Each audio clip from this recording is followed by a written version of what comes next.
Hong Kong, CNN, a midnight deadline imposed by pro-democracy demonstrators calling for Hong Kong's top official to step down past Friday, with Chief Executive C.Y. Leung vowing to stay and warning of serious consequences should protesters cross police lines. Leung said Chief Secretary Carrie Lam, who is second in command, will meet with representatives of the Hong Kong Federation of Students to discuss constitutional development matters. He urged protesters not to occupy the space outside official buildings, including government headquarters, police headquarters and Government House. "I will not resign, because I need to continue to finish working on universal suffrage so that Hong Kong's 5 million voters can go to the polling booth and elect the chief executive," he said. Joshua Wong, 17, leader of the scholarism movement, whose student demonstrations last week sparked the large-scale protests that have brought key areas of the city's commercial and financial centers to a standstill, told demonstrators Friday that he didn't want anyone to get hurt and that student leaders would set a time to meet with Lam as soon as possible. He urged protesters to remain calm. Wong said the questions the student representatives would ask Lam include, why did police use tear gas on demonstrators?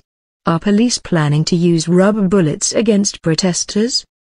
In a statement from the Hong Kong Federation of Students, the group said representatives would meet with Lam.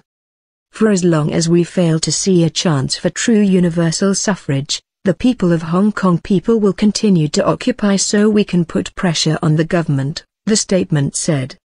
Many demonstrators dismissed Leung's remarks. "Rubbish," said one identified only as Ray, 23. "CY is just putting the ball in the citizens' court again," another identified as Harry, 20, said of Leung. Hours earlier, police warned protesters not to surround government buildings, saying they would take impartial and decisive enforcement if public security were threatened.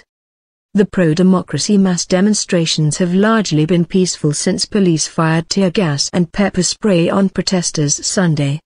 Asked whether police would use rubber bullets and force against largely peaceful demonstrators, Leung said police would use restraint as long as police lines are not broken. Student leaders had vowed to move inside government buildings if Leung, who is viewed by many protesters as a puppet of China, did not resign by midnight Thursday local time. As that deadline neared, hundreds of students moved from the main protest site to the gates of the chief executive's office to express their dissatisfaction with him and the central government in Beijing. A group of about 24 church leaders gathered at the protest line. "We're here to protect the students," one pastor said. "Authorities may be getting impatient." At midnight, the situation grew tense as some protesters spilled onto the streets against police warnings. Other demonstrators yelled in Cantonese, "Calm down. Calm down." The stray protesters returned to the group. Soon, groups of demonstrators dispersed although scores remained, with some intercepting ambulances and food delivery trucks to check for weapons being smuggled into the government complex. The police presence near the office was heavier, with many of the officers holding helmets, masks and gloves. For the first time, officers were seen carrying shields. Protesters handed out goggles and masks, preparing for what could be reignited tensions. A government statement said the gathering protesters were paralyzing traffic in the area and warned them not to charge government buildings or police cordons. The pro-democracy activists still occupy crucial parts of the Asian financial hub. But patience may be wearing thin as the Hong Kong government was to reopen Friday after 2 public holidays and as protests have extended into a 5th day. The government said in a statement that the protests have increasingly serious impacts on people's livelihood, Hong Kong's economy and even government operations. All schools in the central and western districts remained closed Friday, Principal Assistant Secretary for Education Sophia Wong said.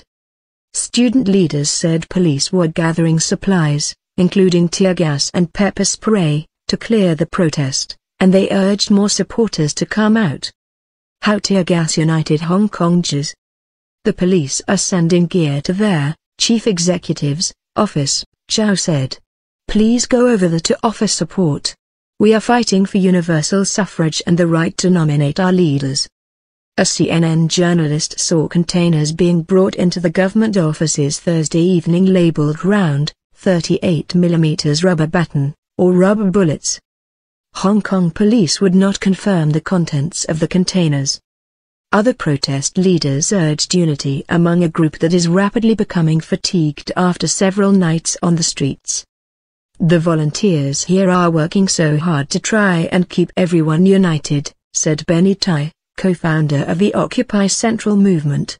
I really hope that we can continue to work together to continue to stand firm, to continue fighting so we can have true democracy.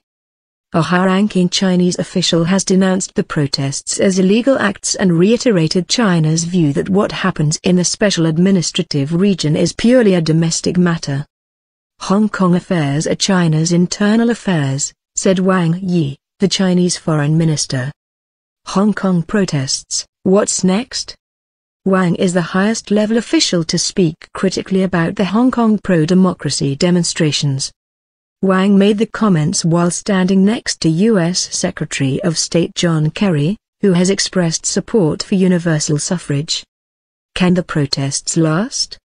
On Thursday, crowds at the main protest site appeared noticeably thinner. Some said the turnout could be smaller because it's a traditional holiday when families visit their ancestors' graves. Fewer people were camped out and sitting on the roads than earlier this week. More people were milling about and wandering the streets. The protests have snarled traffic in Hong Kong's main finance and commerce districts. It remains unclear how long the protests can maintain support and continue to draw the numbers that have so far clogged main arteries. If the students drag this on for a really long time, they're going to start losing some of their support, said David Zwig, a professor at the Hong Kong University of Science and Technology, as he stood at the main protest site. At the same time, there is enormous pressure for the students to gain something from the mass demonstrations.